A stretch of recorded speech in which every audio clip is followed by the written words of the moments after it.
देखो भाई, एलविस यादव जैसा रत्ती भर भी नहीं है लवकेश कटारिया।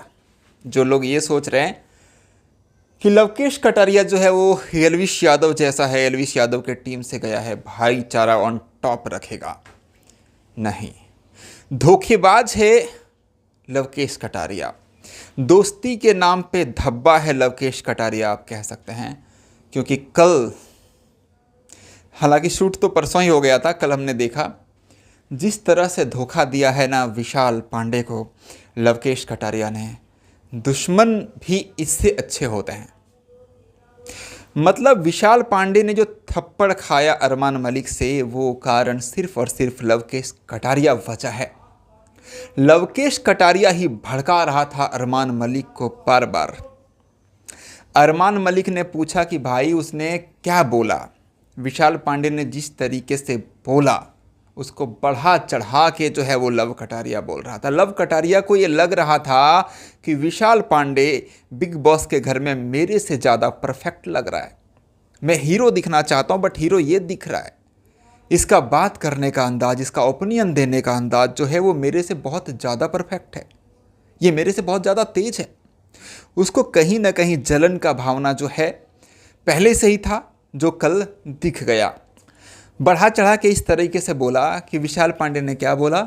जब पूछा गया कटारिया से, अरमान मलिक बार बार पूछ रहा था और फिर अनिल कपूर ने जहाँ पूछा था वहाँ पर भी, तो विशाल पांडे ने कहा कि मैंने ये कहा कि भाभी मुझे अच्छी लगती है। तो इसने मुझे बोला कि अरे क्या बोल रहा है। तो मैंने कहा कि अरे मैं उस वे में नहीं बोल रहा हूँ, समझ रहे हो।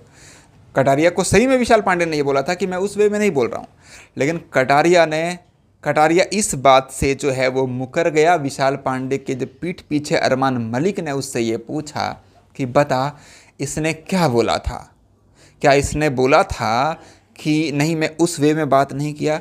कटारिया ने उस वे में बात नहीं किया, इस बात से मुकर गया कटारिया। मतलब उस बात को उसने काट दिया कि मुझे वो याद नहीं है। उसने ये बोला था कि मुझे अच्छी लगती है, तो मैंने बोला अबे साढ़े क्या बोल रहा है।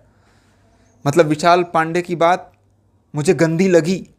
लूट का मतलब वो अच्छी बात बहुत ज्यादा थोड़ी लूट थी ना, मतलब वो नजर उसकी ठीक नहीं थी। कटारिया बार बार कह रहा था कि हाँ उसका बोलने का तरीका मुझे जो है वो सही नहीं लगा, मुझे गंदी लगी। तो अरमान मलिक ने पूछा कि अगर मेरी जगह तेरी बीवी होती तो तू क्या करता। कटारिया कहता है मैं सीधा रैप्टा लगाता।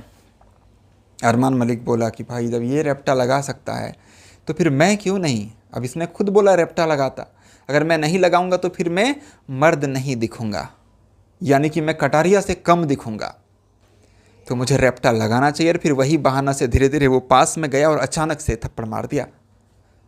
और सामने जाने के बाद फिर से कटारिया से पूछ रहा है भाई तू बता सच में। विशाल कह रहा है कि कटारिया तू बता इसे कि मैंने क्या बोला, किस तरीके से बोला। वहाँ पर भी भड़काने जैसा जो है वो कटारिया ने अरमान को बोला। अब बार बार कोई भड़का रहा है, बार बार कोई भड़का रहा है, तो गुस्सा आया, हाथ चला दिया भाई। मतलब अरमान तो साला है ही गलत, अरमान से ज़्यादा गलत यहाँ पर है कटारिया। उसके बाद में बिग बॉस ने क्या किया, लव कटारिया को बुलाया, दीपक चौरसिया को बुलाया और रणवीर शौरी को बुलाया कन्फेशन रूम में। और वहाँ पर बुला करके पूछा कि आप तीनों बताइए कि बिग बॉस के घर में एक रूल टूटा है, एक थप्पड़ चलाया है किसी ने, लेकिन चूंकि एक बीवी के साथ जो है वो किसी ने बीवी के ऊपर बदतमीजी किया है, मतलब किसी के बीवी के ऊपर किसी ने बदतमीजी किया, तो पति को जाहिर सी बात है कि गुस्सा आएगा।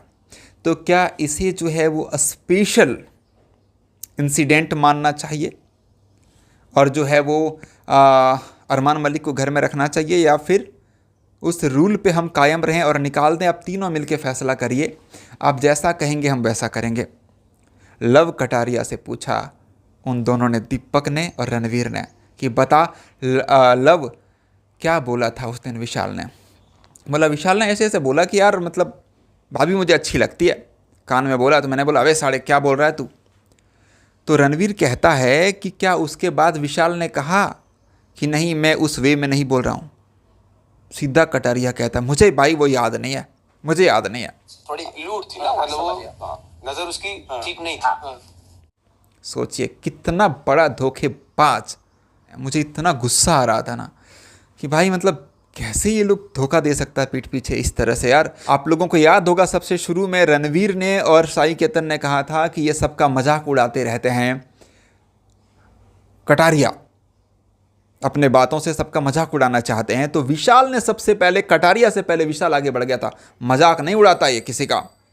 मतलब रणवीर और साई केतन से दुश्मनी विशाल की इसीलिए हुई थी क्योंकि कटारिया का सपोर्ट लेकर के विशाल ने जो है कटारिया के सपोर्ट में बोला था, तब से दुश्मनी हो गई।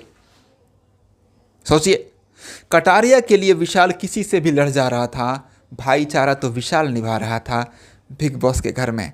लेकिन कटारिया जब विशाल को सपोर्ट चाहिए, अभी तक तो विशाल को किसी का सपोर्ट ही नहीं चाहिए था, वो अपने आप में ही भाई उतनी काबिल है, उतना मतलब कि किसी को भी टक्कर दे सके।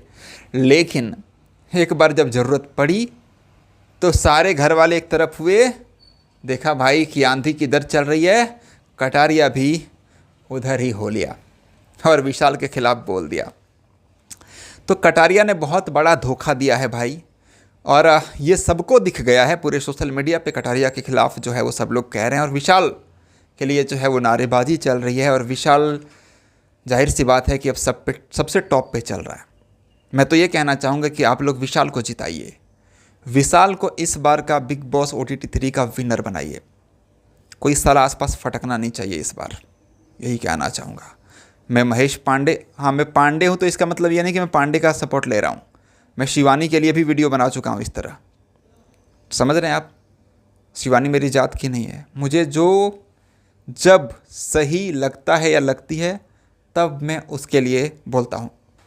लेकिन विशाल पांडे के साथ बहुत गलत हो गया, थप्पड़ मार दिया उसे। मतलब आप ये बताओ यार मुझे,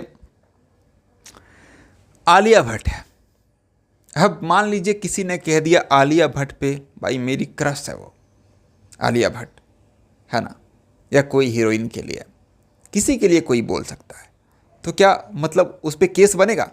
ऐसे तो बोलते रहते हैं, कई सारे लोग बोलते हैं, कपिल शर्मा बोलता रहता है भाई मेरे स्कूल टीचर पे मेरा क्रश है, हैं? आजकल चिराग पासवान के लिए लड़कियां करती रहती है, कमेंट करती रहती है, पोस्ट करती रहती है चिराग पासवान का फ़ोटो, भाई ये बंदा मेरा पहला क्रश है, तो फिर केस हो जाएगा उस पर। अरमान मलिक खुद शादीशुदा होकर के दूसरी लड़की से चक्कर चलाया, वो कैरेक्टरलेस नहीं हुआ? उसकी बीवियां, दोनों बीवियां, अरमान मलिक पहले से एक और शादी कर रखा था, दोनों बीवियां शादीशुदा मर्द से चक्कर चलाई और शादी की, क्या वो कैरेक्टरलेस नहीं थी? अगर वो कैरेक्टरलेस नहीं थी तो फिर विशाल पांडे कैरेक्टरलेस कैसे हो गया? सोचिएगा इस पे। चलिए, मैं महेश पांडे और आप लोग देख रहे थे हमारा यूट्यूब चैनल महेश पांडे। आप मेरे चैनल से जुड़ जाइए यार, मैं चाहता हूँ मैं कंटिन्यू इस पे वीडियो बनाऊँ, और जो बुरा लगे उस पर बोलूँ, जो अच्छा लगे वो भी बोलूँ। Thank you. अब मैं बिग बॉस OTT 3 से जुड़ा ही रहूँगा। मैं चाहता हूँ विशाल पांडे जीते, और फिर से अगर विशाल पांडे के साथ कुछ गलत होगा, मैं तो चाह रहा था कि भाई अरमान को निकाले, नहीं निकाला कोई बात नहीं, देखते हैं आगे क्या होता है। Thank you, love you.